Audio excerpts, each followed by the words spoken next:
चला आज बनवूयात काहीतरी स्पेशल डिश जी आमच्याकडं खूप आवडीने खाल्ली जाते. मी तुमच्यासोबत ती रेसिपी शेअर करते. त्यासाठी लागणारं सगळं काही मी कट करून घेतले. कांदा बारीक चिरून घेतला, हिरवी मिरची, कोथिंबीर, कढीपत्ता आणि शेंगदाणे आणि मुरमुरे पण भिजवून घेतले आणि तेल पण तापायला ठेवले. तेल गरम झालं की त्याच्यामध्ये जिरे, मोहरी, त्यानंतर त्यात जाईल कढीपत्ता,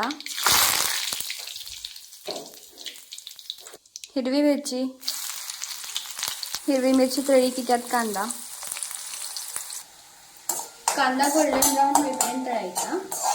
नंतर त्यामध्ये शेंगदाणे टाकायचे.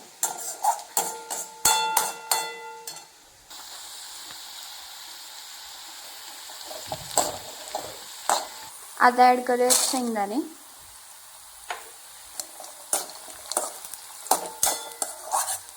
काही तळले तर आपण त्याच्यामध्ये ॲड करूया हळद, चवीनुसार मीठ आणि बारीक चिरलेली कोथिंबीर.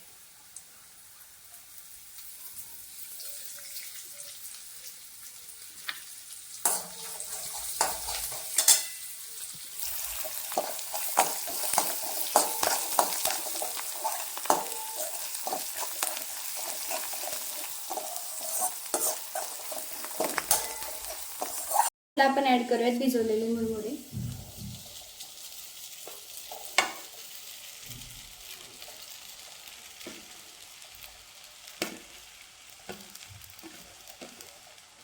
त्याला मिक्स करून घ्यायचं व्यवस्थित आणि हे बनवून तयार आहे.